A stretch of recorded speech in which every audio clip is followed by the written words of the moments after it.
This is a series about gut health, gut diseases, gut remedies, and nutrition. So, Micah, today we are talking about young moms, new moms, and first time moms. So, as a nutritionist, what advice would you give them in this new phase of their lives? So first of all, congratulations and happy Mother's Day. Then that new bundle of joy has just given you the greatest title in the world, a mom, and it's going to be a very awesome journey. And these are some of the points I'd like you to know as you're starting off. The first thing is your breast milk volume is controlled by the amount of liquids you take. So kindly stay hydrated as baby is suckling. Also, you need to be drinking something, preferably low stimulant containing beverages like cocoa, or even something as simple as a glass of water. The hydration will really help and also help you avoid those dizzy spells post suckling sessions. Yeah, when you try to get up and then you feel as though the room has just shifted in one direction. And the quality of your milk will be determined by the kind of meals you indulge in. We talk about adequate meals, which should be comprised of all the all the nutrients necessary. You will need your carbs to power up your body. You will need your proteins to repair and also help the baby grow, and you will need the vitamins to pass on even immunity aspects to the child. So make sure your plates are patterned adequately, or they have the correct constituents. Then there are additives that will interfere with your milk supply, particularly these two herbs, sage and parsley. During this process, just avoid them. They do have a negative effect on your lactation process, and they might lead to a reduction in breast milk supply. And rest when baby is resting, because there is a tendency of children of the babies over suckling during the night and having their snoozes during the day. So the reason is there is a hormone at play that gets reset during dark hours or the night hours or the evening hours, and also the night, prolactin to be specific. So it triggers the mammary glands to produce breast milk, and it's like having a fresh supply in the evening. So the baby loves that taste. It really refreshes them. So that's why they prefer suckling at night more than daylight hours. And the action of them suckling at night actually improves the whole lactation process even during the day. And that's why my advice would be rest when baby is resting, if possible. Now, the other thing is being mobile or being ambulant or moving around. It helps a lot, even with the aspect of your stomach, and also relieving a bit of bloatingness. So long as you've been cleared to move around or engage in physical activity, it's okay to do them, so that it enhances the letdown of milk, and also it enhances the movement of food through your gut. Okay, and still in the same breath, I know you've captured a few. What are those myths that you would debunk about, young mothers? What do they hear out there which, it's not necessarily like the truth? So the first one I would like to debunk is the question of eating for two. Now there is one comparison I'd like to mention. The baby is a perfect parasite that doesn't harm the body, but only extracts what it needs to enhance itself. So that means whenever you consume food, there is like a splitting of the calories. Some goes to the nurturing and the breast milk production. The other one goes to maintain you, the host, so that you don't fall ill or lose out on the nutrients required to run your body. Now, in terms of numbers, an extra 500 calories on top of what you're already consuming is enough to sustain breast milk production.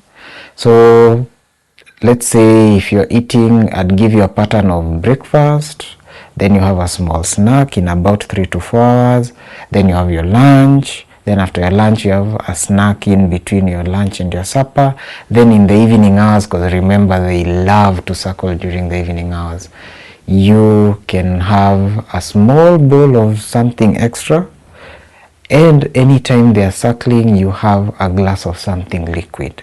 Okay. Now the second one is, this one mostly happens during what we say the weaning process, and the child will keep spitting up whatever you put in their mouth. Now there is taste transmission of food items in both the amniotic fluid and the breast milk, and I always say whatever you're planning to start weaning with, make sure you're consuming it before, so that the baby's tongue can get a taste of it and record it and keep it as a memory. Yeah, we all, the first time you taste anything, you are always like, will it be good, will it be bad, will I like it, will I not like it? And then it touches your tongue and it's flat and you're like, no, I don't want this in my body, and you know the sounds they produce. So please indulge in a variety, so that during the weaning process you have I wouldn't say easy time, but better experience. Those are the two that I'd like to handle today.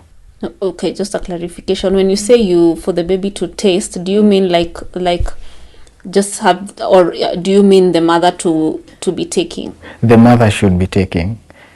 There are some taste, let me call them particles, taste particles of whatever you consume that land in the breast milk and they get passed forward to the child.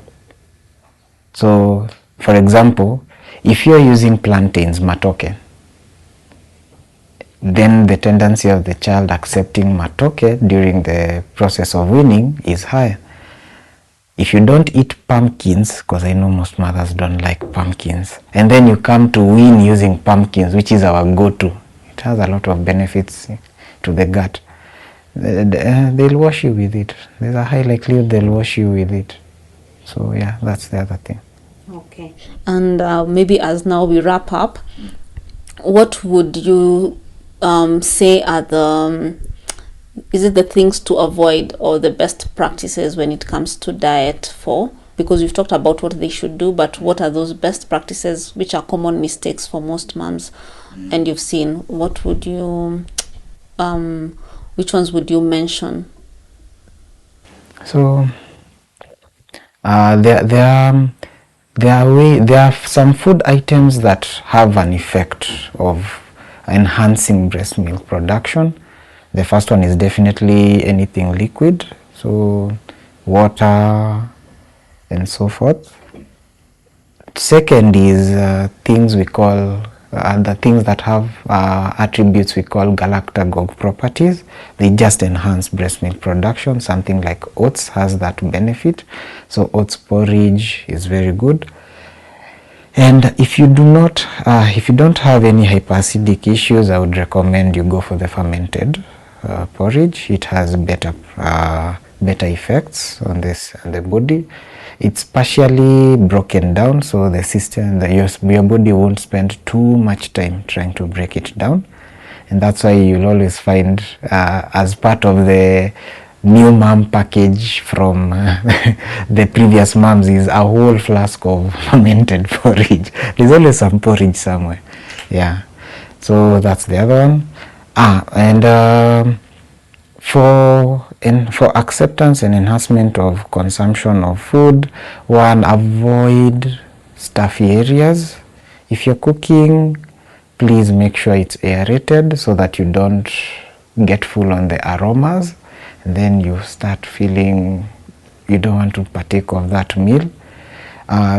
Two, consuming fruits enhances appetite, especially anything rich in vitamin C. It has a tantalizing effect on the tongue that makes it a bit sensitive to various tastes, so it even improves your experience of meals. So 30 minutes before a meal, having, even if it is a quarter of an orange or a pixie orange or something like that, will really help. And the last one would be milk. So milk has a lot of calcium. Calcium builds the bones. So it's also in a fluid state, and I think we can say milk begots milk. So unless you are lactose intolerant, please make milk part of the consumption, because also some attributes in the milk will really help, especially the fermented dairy.